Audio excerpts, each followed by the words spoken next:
Wouldn't it be cool to do a whole show about the missed connections section of Craigslist? We could talk to a guy who studied over 10,000 of these ads and hear what he found. It was a weirdly touching experience to interact with this analysis. And what if two Tony-nominated songwriters took those ads and turned them into musical numbers? We edited them, obviously, for the songs, but we did not make up anything. Everything was exactly from these posts. We should definitely talk with people who've posted with success and not so much success. And like 2 months or so later, I received an email through Craigslist from the hairstylist. No results, which is typical. No, I didn't hear that. All that and the key to making your missed connections post memorable. I'm Kyone Wolf. That's coming up next on Audacious, right after the news.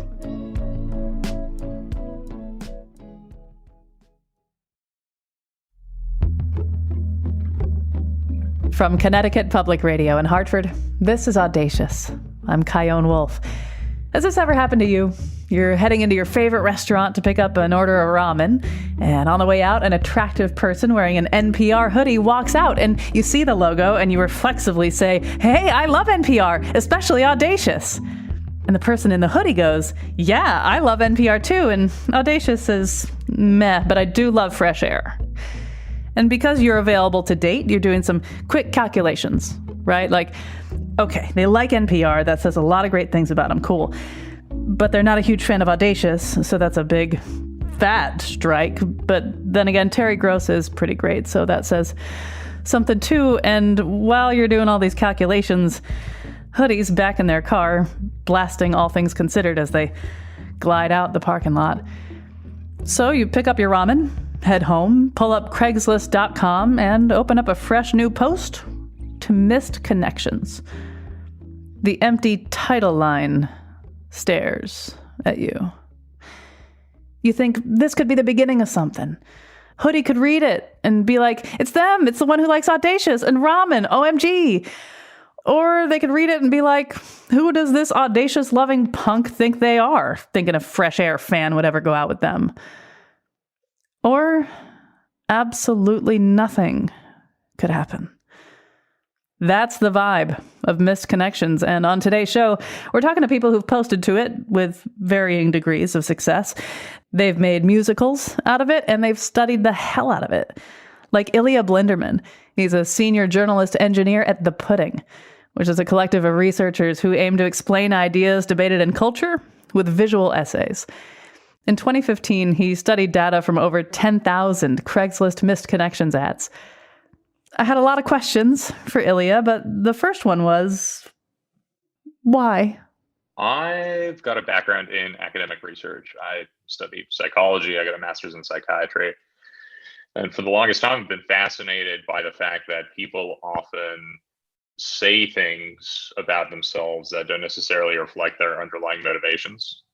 Yeah. We come across this sort of thing very frequently in psych studies, and I thought that Craigslist missed connections would be a perfect opportunity to study how people really feel about a really interesting and generally really affecting topic, because this is kind of the place where people make themselves as vulnerable as possible. We all know how difficult it is to tell someone that you've got a romantic interest in them. And this is this strange hub where everyone is doing nothing but that. So I was really just intrigued by the possibility of mining that vein from a data standpoint.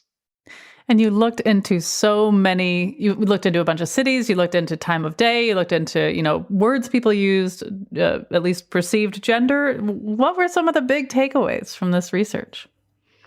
I had expected that, for example, New York would be the place where everyone would be writing missed connections, because you see people on the subway all the time. You're intermixing with people much more than you do in cities where everyone's a driver. And sure, New York had significant numbers, but surprisingly enough, Dallas was the city that had the greatest number of missed connections per capita. And I'm not quite sure why. Different cities also had different times where people tended to post. LA was, for some reason, like the frequency was Monday afternoons was really the day, whereas Dallas, again, was kind of all over the place, like later in the afternoons at the start of the week, and then Sunday was a really big day.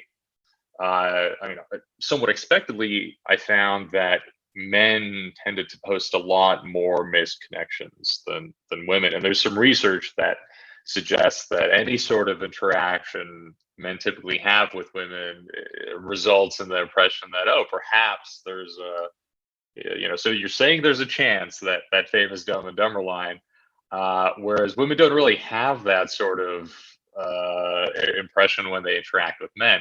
So on average, I'd say it was 3 postings by men for every posting created by a woman. You'd find that the types of misconnections, so men looking for women, women looking for men, women looking for women, and men looking for men. I think I've got all of those. Well, except for non-binary and trans people. Yeah, exactly. This is 2015 where you didn't quite have a fine-grained taxonomy on misconnections. And you'd find that men posting tended to be a little bit older, for anywhere from around 33 to 37 years old.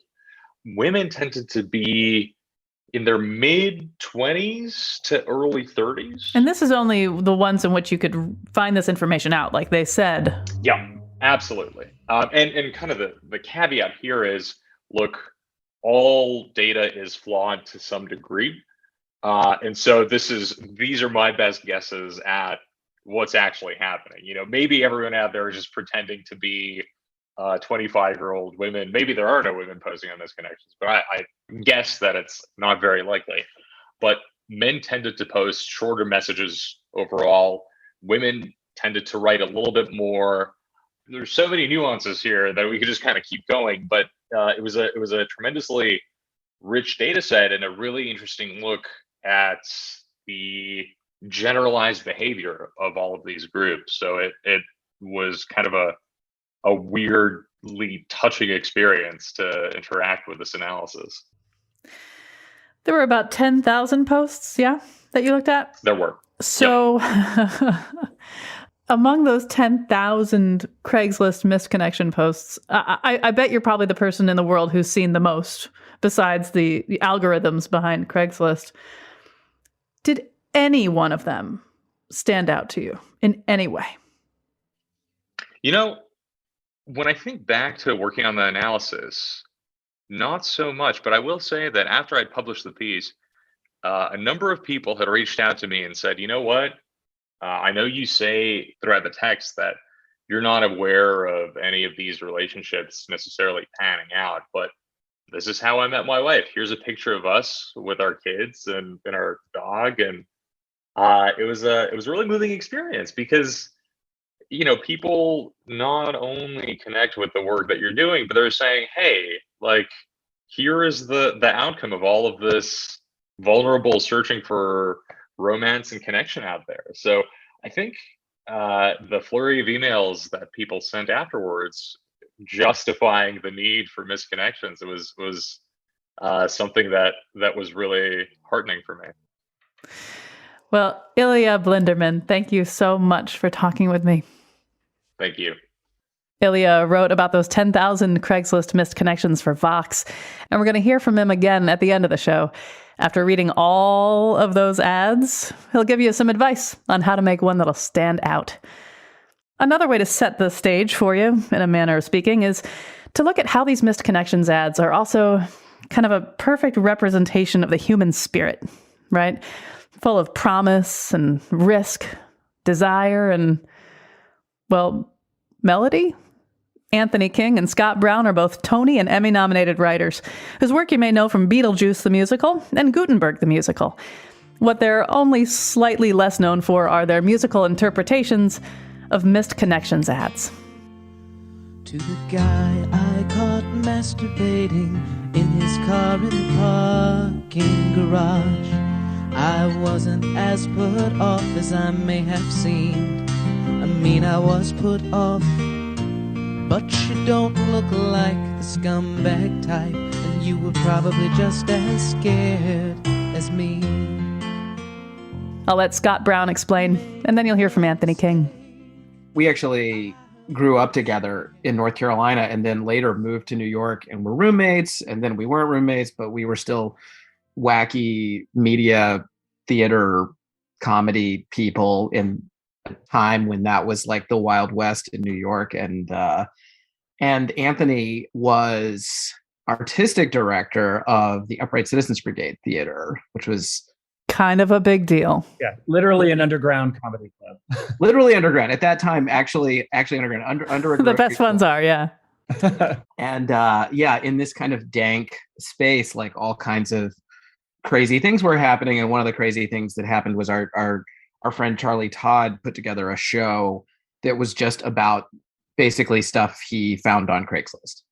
And he talked to us about... He put out a call for people to send in comedy sketches on Craigslist. And of course, got insane submissions. And then we performed them on stage word for word. And so for that show, this is where this idea came from, was what else can we do from Craigslist? Right. Like here's this crazy stuff. And at the time, Anthony and I had written a musical together. And so we were like, well, we could make songs out of it. So we just sort of took the text of some of these wackier personals ads and misconnections and casual encounters, all where the sort of wilder and woollier stuff was on Craigslist, and just found ones that we thought were funny and started just seeing if they suggested some melodies, and then just did some rinky-dink music with it. We edited them obviously for the songs, but we did not make up anything. Like everything was exactly from these posts. Considering you're on public radio, we have a similar sense of you can't make this stuff up, and you don't want to make this stuff up. Exactly. And that's what makes it so special. And some of the songs are, they're titled from the subject lines of the posts, like "To the Guy I Caught Masturbating in the Parking Garage," "You Dropped Your Bible." Scott, you did a lot of the heavy lifting on the making of the music for this, and the compositions are quite lovely. I'd like to hear about that process when you would choose a post, like say, "You Dropped Your Bible." I saw your thong.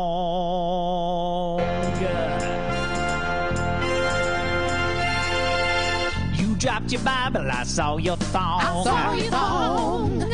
You dropped your Bible. When you saw that post, did the melody and the vibe of it just come right to you, or did it come like, after an extended ayahuasca trip? Like, how did the music and the melody come to you? I wish we'd had ayahuasca at that time. I think we were more limited. We were so young. We didn't have a shaman. We needed a shaman. You do need a shaman, that's true. You don't want to do that without a shaman. If we had posted on Craigslist, it would have been seeking shaman and better drugs. For that one, for Drop the Bible, that one definitely came out of a conversation Anthony and I had. It just immediately became a religious, like a revival song, like a gospel song of some kind. It was like there was absolutely, the Bible was already there, but there's even kind of a rhythm to it that was like, I think we just started singing it to each other over the phone. It was just like, "You dropped your Bible, I saw your thong, I saw your thong." And it's obviously that's it. Anthony was lead vocals on that one too. I think reaching back to his Southern Baptist roots. I grew up in church, so it was very comfortable to come. Not a lot of thongs in my church, but now when I listen to these songs, I think like this is not just an afternoon on a Casio keyboard. Like you put some production value into this, and I know that you've written musicals, Beetlejuice, of course, there's Gutenberg. This couldn't have been just a lightweight project you knocked out in an afternoon. Was it more than you bargained for to do this project, or not? Was it worth it? This is where Scott really did do the heavy lifting, because I would just go, "Sounds great. Can't wait to hear it." We need a longer fade out at the end. That's it. Yeah. That's right. Now that I have two children, there's really nothing in the world like not having two children in terms of time. There was so much free time, and the idea of like the community we were in was just this kind of like, everything was like found object art. It was just like, what can you kind of harvest from this crazy city and this crazy world and turn into something? And you just ended up staying up half the night messing with songs and stuff like that. And GarageBand was new. I mean, I didn't even know Pro Tools or anything like that. It was very rinky dink, but I do think we were lucky that now obviously there's TikTok, there's so much social media to get instant gratification from posting things like that. When we were making these, that was not the case. Some people were making money on YouTube, but it wasn't what it is now. But we did have a stage and we had this comedy community and people we could get that gratification from. So that helped give us a reason to not just pour effort into things that were like, well, we like it, no one will ever see it. Like we at least had a small feedback loop. Yeah. What we lacked in the TikTok tools, we made up for in actual people in a very smelly room.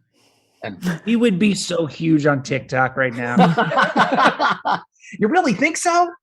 I'm saving that for when I'm 50. I'm wondering, because you fire hosed your attention for a certain amount of time back in the day on this project, have you ever been tempted to post in missed connections yourself personally? Oh, 1,000,000%. I mean, I don't want to speak for Anthony here, but I would say that everything we have ever made fun of, we probably identified with more than we. Oh yeah. Yeah. You have to. 100%. Because that was the other side of like staying up all night, messing around with a song, is like, you are also obviously very lonely. You are obviously. To me, the pathos and yearning of all of these posts are what make them interesting. Like the details are insane, but there's just like a tragedy at the center of it, or at least, but coupled with hope that there is someone out there who wants to do what these people are looking for. And now, of course, you can go on Reddit and there's a community for all these things. But at that time, there wasn't. There's people, I just imagine people sitting around going, I have this yearning and I have no idea if anyone else shares it. And so Misconnections was and the Craigslist was a place to go throw a fishing line out into the world that now we have many more opportunities to find those people. But there's something too about like the idea of missed connections, the idea that you can go to the laundromat and lock eyes with somebody and you leave the laundromat and you're thinking about it still and you think, you know what I'm going to do? I'm going to post on missed connections. I just want to see if that happens. Like, yeah, that sort of, that yearning, right? Yeah. And that it worked for some people is amazing. It's like miraculous. And it's the essence of all musicals too. I mean, it's definitely like, it was a certain time when the internet seemed magical instead of gross. And it was still gross. Well, magical and gross, but yeah. It was still gross. Yeah. It was still gross, but it was gross, but it hadn't become, the disgustingness of it had not been codified into these like little tribes and Reddit groups and everything else. There was still something kind of charming about it.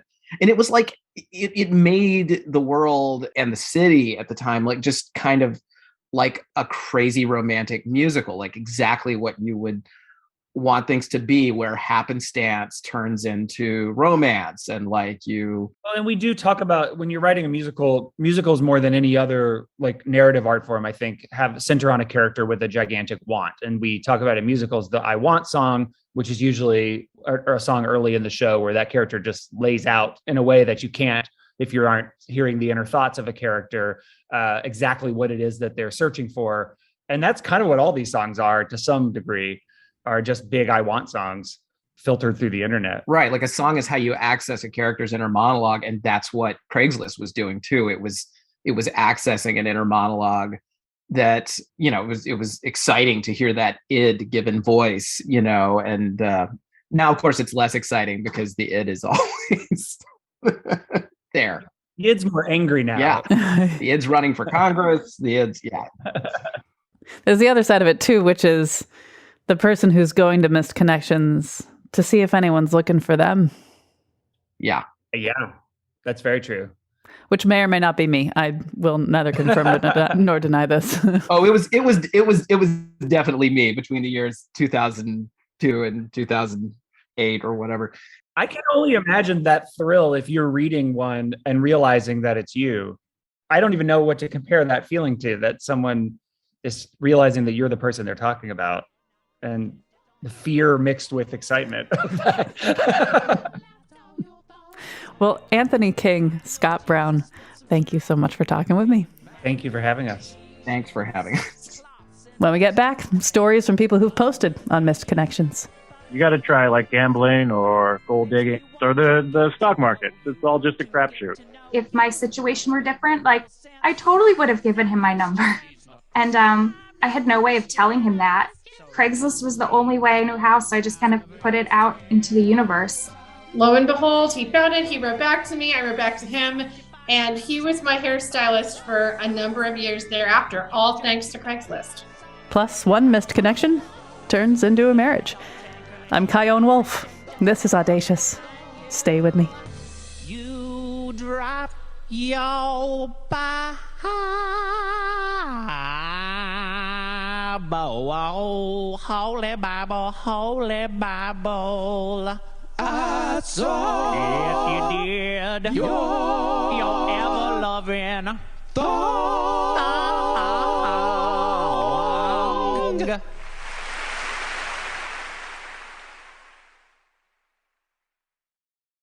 This is Audacious.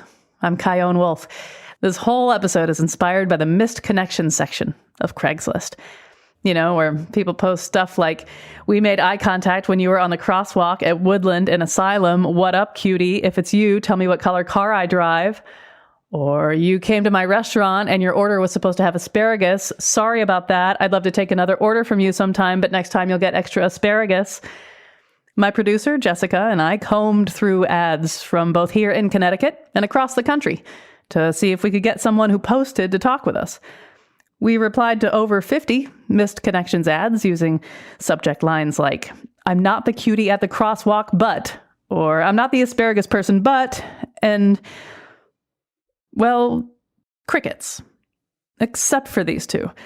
Vinz Clortho, which I know you know this, but I'll remind you, is a reference to the Ghostbusters character also known as the Keymaster, a demigod and minion of Gozer alongside Zool, and it's also the pseudonym of our guest. Although, wouldn't it be cool if the Keymaster posted a missed connections ad? Saw a key waiting in line at the ATM. Get at me, cutie. Vince lives in Colchester, Connecticut, and he posted on missed connections after an encounter at a laundromat. I asked him what happened. I was in between loads, dragging the wet stuff to the dryer, and as I was walking in, I caught the eye of someone across the laundromat, and she didn't look away like most people normally would or do. So I looked at her and she was still looking at me, and I continued on doing what I was doing, and later thought about it and thought I should throw something up online and see what happens. Now, did she leave first or did you leave first? I left first. I think she was folding laundry or maybe loading the machine. I couldn't quite see, but she stood out being taller than everyone else, and I guess that was the key to catching her eye. Now, why didn't you say something before you left? Normally I do laundry either early in the morning or late at night to avoid a cram-packed laundromat, and being around people right now is obviously not the thing to do. I have other things going on, running errands and such. So actually, I was in the middle of doing my hour-long workout. I throw a load in, do a half-hour walk, change the load, and then go for another hour walk or half-hour walk. And it didn't seem like a good time to strike up a conversation. Now, when you got home after your walk and you thought, all right, I'm going to do this thing, I'm going to post on missed connections. Had you ever done this before, posting on missed connections? Yeah, no results, which is typical. But, you got to try like gambling or gold digging. It's or the stock market. It's all just a crapshoot. So you can't win if you don't play. Yeah, exactly. How much did you think about her after you posted this? It was on my mind in the back. I guess a little more than usual, but that might be because of the pandemic and everyone's lonely and not doing anything. So what else do you have to think about? And I may be projecting here. In fact, I probably am. It's one of my favorite things to do. But I love a good story, especially a meet cute story, like, seeing someone at the laundromat and posting on missed connections, and, maybe they see it and that's the beginning of our story, right? Capital S story. And I'm curious about how much you you think of it that way too, like this is just a really cool way. If she writes back, if she's someone who would be significant in your life later, how much of posting on Misconnections is also like, well, this would be a cool part of our story? I can see the attraction there and how people would romanticize that. I'm not sure I'm one of those people. I've never done the online dating thing and stuff like that. I grew up in a time where there was a stigma behind it, and that's changed very quickly.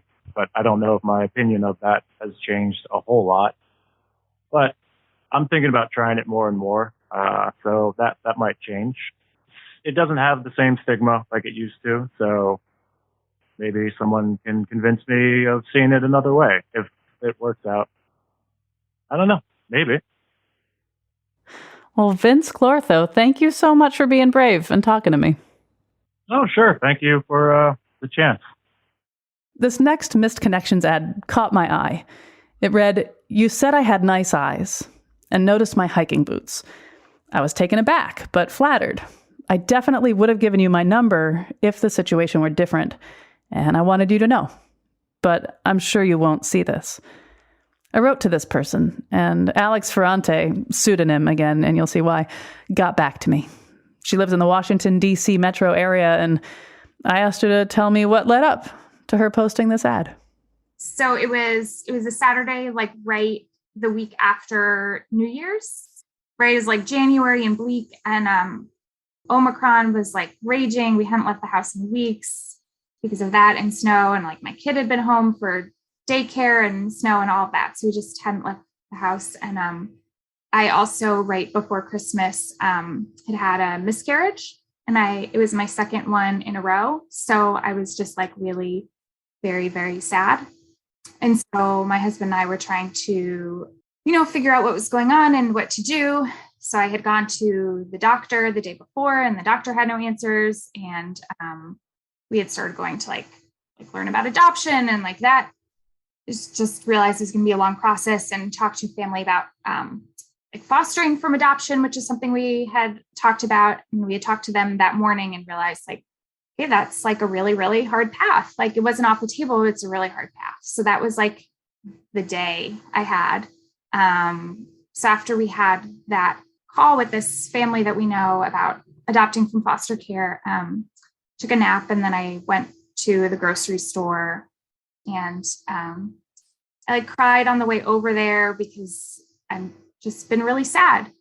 So I get there and I'm just picking groceries, and I noticed some guy who's kind of looking at me, but I thought it was because I was kind of struggling with my groceries. I didn't have a quarter for the cart. So I was putting all my groceries in bags, and then they were getting heavier and I was kind of struggling. So I thought he was just noticing me struggling. And then a little bit later, on the other side of the store, he approached me and he said, "Excuse me, you have really nice eyes, and I noticed your hiking boots." And I don't remember if he said anything after that, but then I realized what was happening, and it's just so out of the realm of anything that ever happens, and certainly that happens to me now in this phase of my life, and certainly how I was feeling. And so I just looked at him and said, "Oh, I'm married and have a kid." And then he looked really embarrassed and said, "Oh." And I said, "Yeah, it's been a while." And then he kind of walked away. And that was the extent of the encounter. And then you went home and posted on Misconnections that you said, "I definitely would have given you my number if the situation were different, and I wanted you to know." Why? Yeah, a couple of reasons. I lived in New York, in Brooklyn, right after college. And in my mind, before I moved there, that was how I was going to meet someone. I had a fantasy that I would meet someone in the grocery store. That's what I feel like, you watch romantic comedies, and that was a very specific fantasy of mine. It was always over a cantaloupe or a grapefruit or something, a weird vegetable. Someone would ask me what a rutabaga was. I don't know. It's your meet cute story. Exactly. And it never happened, right? Because dating is hard, and dating in New York is really hard. It never, ever happened. And then like it kind of happened, like when I was in this really sad place and at the wrong time in my life. And I don't know. So it like really meant something to me. And I felt bad that he felt embarrassed. Like I didn't want him to go home and feel like, oh, I totally blew it. That was so embarrassing. This married lady. Like I wanted him to feel encouraged, and I wanted him to know that like, actually it did mean something to me. And if my situation were different, like I totally would have given him my number. And I had no way of telling him that. So I don't know. Craigslist was the only way I knew how. So I just kind of put it out into the universe. And, I knew he wouldn't see it, but it just seemed like the only thing I could do. So I did it. Did you tell your husband about it? It's funny. I told one friend, and that was the first question he asked too. I didn't tell my husband. I think, if it were a different situation, I could come back and say like, oh, I got hit on the grocery store, and it would have been a funny story. But like this kind of just felt too like close. It just like had to be something that I kept for myself. So I didn't tell him any of this. Since you posted it and you haven't heard back, right? No, I didn't hear back. How much do you think about this? Like a good amount in the past couple days. Certainly a lot in the few days after. Yeah, it just kind of shocked me out of my system and my grief a little bit. It just reminded me of this person I was like when I was younger, like a decade ago. And then it made me think like, well, I'll be someone else 10 years in the future. And, at that point, my kid will be older. And, I've been like very much in this parenting mode for the past couple of years, and it's kind of all consuming. And so these pregnancy losses felt like very devastating. It felt like this is my whole world. And if I can't be a parent again, like it just felt, just devastating. And so it seemed like this very brief encounter sort of reminded me like, well, you were someone else before and you'll be someone else again. And like, if this doesn't happen, you'll just like fill the space with other things, and like, maybe it'll be okay. And it obviously didn't like fix everything, but I don't know. It just, I think gave me like a little bit of a glimmer of something, of a little perspective or something. If you could connect with this person and say something to him, what would you say to him? I'd say that what he did like really just made me feel seen. And I really appreciated that. Like he put himself out there and made himself vulnerable. And I don't know, that wasn't like for nothing. I felt the whole time that he was embarrassed, and I just wanted him to know that it was actually like really kind what he did. And I just had no other way to convey that. Well, Alex Ferrante, thank you for telling me your story. I'm sorry for your loss, and I really appreciate that you were brave to tell me all of it. Thank you very much. Thank you. Finally, this next one is a friend of mine. Allison Holst-Grubbe from Manchester saw me posting on the social medias about how my producer and I had been emailing missed connections all day, which, by the way, what a sweet gig we've got going on here, right? And she wrote me saying, hey, I was reunited with my long-lost hairstylist on Missed Connections. What? Yes. So many years ago, I found randomly a hairstylist who I really liked. It was at a Cost Cutters, Supercuts, one of the chains. I can't remember which, and it probably helps that I can't malign them now through this interview because I don't know who it was. And I had a stylist who I really, really loved. And I went to make my, every 3-4 month haircut appointment, and I requested Matt, and the receptionist said, oh, he doesn't work here anymore. And I was so sad, and they wouldn't give me his information. And I did not have his direct phone number at this time. I always made appointments through the salon.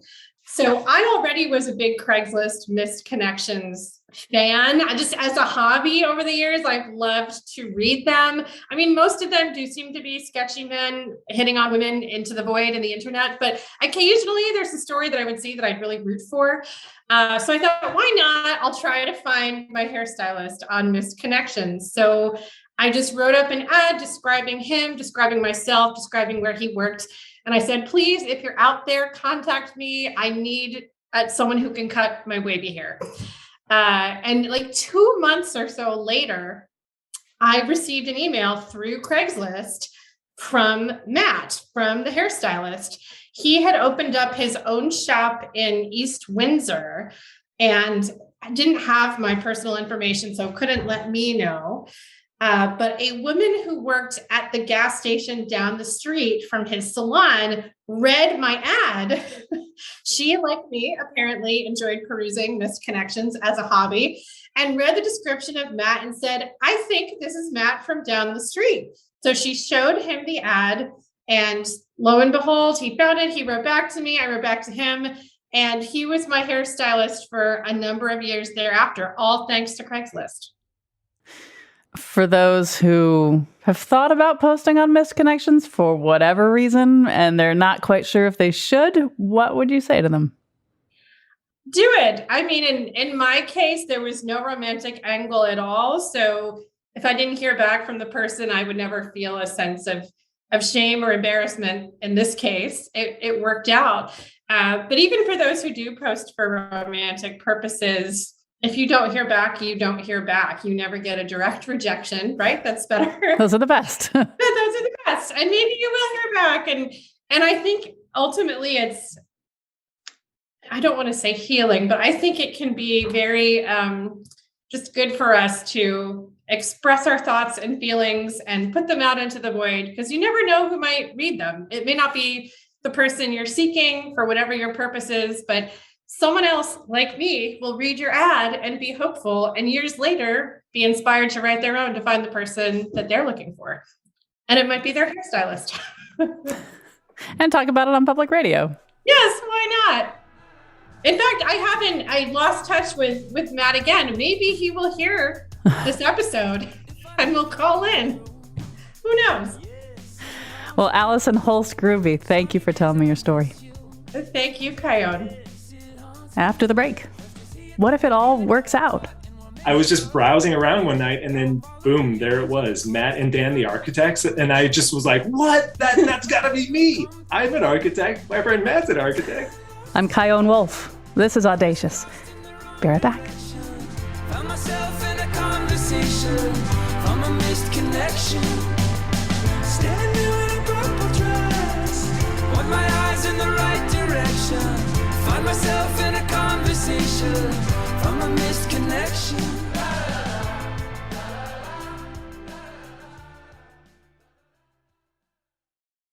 This is Audacious. I'm Kyone Wolf.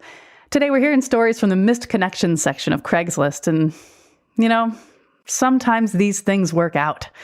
I mean, most of the time, yeah, it's radio silence and you feel an eerie and lingering sensation of suspense and foundational disappointment and despair about the changing nature of human connections and will I ever be fully seen? Will I ever really love and be loved? What is this life? But sometimes it really works out. Erin and Dan Kottke from Minnesota are celebrating their 15th wedding anniversary this year. They have 2 kids and they met. Well, I'll have Erin take you back. We were both at a concert. It was a band called Band of Horses, and I was there by myself, and Dan was there with his friend Matt, friend and former coworker. Yeah. And I started talking to Matt because I had actually seen him at another concert just a few days earlier, and he looked like this guy that I sort of knew in college. And so I decided I'm going to talk to him, and then I met Dan, and so we hung out a little bit at the concert. We talked a little bit, and at the end of the show, when we were filing out, we both claimed we were trying to look for each other. I wanted to give. I was. Yeah, Dan says I waited for you. Yeah, right. Yeah, because what happened during the concert was at one point, so we were talking before the show, and then at one point, Erin said, "I'm going to go move closer to the stage," and me and my friend Matt kind of hung back. And I figured, after the show, we'll, look around and see if we can reconnect. And so after the show ended, my friend Matt and I, we just went straight outside and waited by the doors and never saw Erin. And I remember talking with Matt. I was like, dang, that's too bad, because she seemed really cool. And love to hang out with her. And yeah, she was just gone. And I was planning to, this was not my style at the time, nor is it now, don't worry. I was planning to give my phone number to both of them. And I think part of it was I was still newish to the city. I mean, I guess I had lived in Minneapolis at that point for about a year. And, like I said, I was there on my own. And so I thought, oh, these are guys who like the same music as me. Maybe it would be, it'd be fun to have some concert going buddies. And then 6 months later, we got married. Okay. Yeah. Back up. Erin, what did you do when you didn't see him again? I thought I looked for you. Maybe we just ships in the night, I guess, after the concert. But I went home. I think it was probably that night, and hopped on a Craigslist, missed connections, and I posted. I remember the subject line was Matt and Dan, the architects, because that felt pretty specific. Yeah. So I posted something. Yeah. So I posted, maybe you remember, but I think it was just something, I enjoyed meeting you two at this concert tonight. Would love to hang out more. If you see this, reach out. Yeah. And I don't know how long it took me to find it. Do you remember? I think it was within a day. Really? I was shocked. Okay. Yeah. Yeah, it could be. So I used to kind of browse around misconnections for entertainment value, because some of them are like really sweet and romantic. Some are funny. Some are kind of sad and heartbreaking. Some are a little bit terrifying. Yeah. Yeah. And creepy. Yeah. It's like a real wide mix. It's humanity. I was just browsing around one night, and then boom, there it was, Matt and Dan, the architects. And I just was like, what? That's gotta be me. I'm an architect. My friend Matt's an architect. And you're hoping it's the person you wanted to hear from. Yeah. What if it wasn't? That would have been really weird. Yeah. It's like the person who you like bought the merch from, the Band of Horses merch. Right. And you're like, Yeah. It was within 1 to 2 days. And you wrote me first. It wasn't. Yeah. It was you. Oh yeah. It was me. Yeah. So I couldn't believe it worked. I was I had never posted a misconnection before.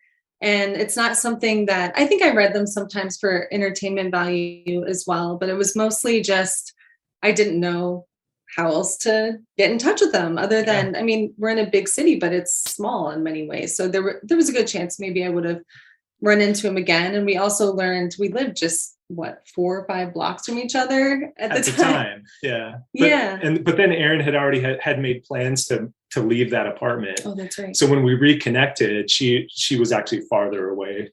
But when we got together, he helped me move though. And that's always a good sign of a keeper. Like we hadn't been together long and he was carrying all this stuff up 3 flights of stairs. He let my dog out. That is love. But it was fine. This is such a cute story. And I think my assumption is that when you post on misconnections, and this is my own story, I'm telling myself, I know, but I wouldn't post on misconnections unless there was this like vibrational undertone of like, there's something more to this. Like this could be the beginning of a story. This could be the beginning of our story. And that's me as the hopeful romantic, right? How much of that was underneath your decision to post? It's funny you mentioned that because I very distinctly remember seeing Dan for the first time. And I'd say in my life, and I don't, maybe others feel the same way, but I feel like, my best friend, I remember seeing her for the first time when I met her in college. But there are people who maybe are very important and meaningful to me now. And I don't remember like, oh yeah, we just kind of fell into each other's lives. But I remember talking to Matt first, and then he said, oh, and this is my friend Dan. And Dan kind of like emerged from the shadows. Like I didn't even see him next to Matt. And so he kind of came up. And I remember, this is going to sound silly or cheesy, but I remember being awestruck by how handsome he is. No, I'm serious because I felt like, whoa, that's a good looking guy right there, because you notice the physical aspect first. And what else can you do? Right, exactly. And so I remember being sort of like taken aback. But I was telling myself at the time, I had just gotten out of a breakup not too long before. And I was very committed or telling myself that I was committed to I just want friends to hang out with similar interests. And so, I mean, we started hanging out kind of immediately. As soon as we connected, it was, you know, I'm going to this concert in a few days. And I think I was already planning on going anyway. And so we decided to meet up. But then I think within a week after that, we started sort of hanging out, just the two of us. And, you know, we had dinner. And I think the whole time, for me anyway, it was like, I'm having dinner with my friend. And then yeah, he wasn't a friend. No. Yeah. For me, I was completely interested in Erin from the moment I saw her and spoke with her. Yeah. That's nice. Me too. Yeah, that is nice. For those who post to missed connections, you know, we've heard from some of them in this show, and they're still waiting. And maybe they only do it once, or they do it a couple times, and, you know, they don't really get their hopes up, but, you know, it's better than doing nothing. Your situation is, I guess, uncommon. Not that we have too many stats on all this, but what do you say to someone who clicks post at the end of that missed connections ad? Gosh, I will say, I know this isn't directly answering your question, but I was Dan's second misconnection. Someone else, he went on a date with someone else who had posted a misconnection about him. Yeah. I don't know, several months earlier. Yeah, it was a handful of months earlier. And I honestly wasn't like trolling misconnections daily, hoping another one had come along. I mean, I would if I had struck gold once, but yeah, go ahead. Right. Yeah. But I thought, like, there's no way that it could ever happen again. And boom. I guess for me, I try to take a very life is short approach, you know? And so, like, we don't know, you may never find the person that you lost touch with. And in our case, we got really lucky that we did, but yeah. Yeah. I think for someone who's posting now, I mean, what's the harm, you know? Yeah. Like, everyone lives on the internet. This is where you're going to connect with people. I mean, we were fortunate. It was 15 years ago. And I mean, that feels sort of like lightning striking, and maybe misconnections is even more crowded now. Like I said, I haven't been on there since then, but I think for anyone who's doing it, why not? You never know. Yeah. Like if there's someone you really feel connected to, maybe you'll run into them again in person, but what's the harm in putting yourself out there? You know, You never know. Well, Erin and Dan Kottke, thank you so much for talking with me. Thank you for having us. It was fun. Thanks for having us. All right, now I want to revisit our friend from the very beginning of the show, Ilya Blinderman. He analyzed data from over 10,000 missed connections ads, and I wanted to make sure all of us had a good takeaway. Some advice for how your missed connections ad could set you apart. Nick Baumgarten of the New Yorker is one of my favorite writers, and he had a master class of a story in the early 2010s when he looked at online dating, the history and the developments. And he had mentioned at one point that writing well when you're contacting people via apps or platforms like OkCupid is kind of the equivalent of coming to a date in a black Mercedes. And I think there's something to that, in that if you can showcase a little bit of wit, a little bit of self-awareness, that's probably all that's necessary to, you know, raise the chances of making that misconnection stick. So I'd say there's probably no need to overthink it. Just be honest and try and be humble and showcase a little bit of humor. Audacious is produced by me, Jessica Severin DeMartinez, and Katie Tolarski at Connecticut Public Radio in Hartford. Subscribe to Audacious, and you'll always get to hear the show a day early. Plus, if you like this show about missed connections, you're probably going to love listening back to episodes about how a woman communicated her way out of locked-in syndrome using blinking, and what it felt like to find out at age 25 that you have an identical twin. You can hear all the places we go at ctpublic.org/audacious, or wherever you get your podcasts. Send me your reactions and show ideas on Facebook, Instagram, and Twitter at Kyone Wolf, and my email is cwolf@ctpublic.org. Thanks for connecting. Hockey mask, come on, let's find that love connection.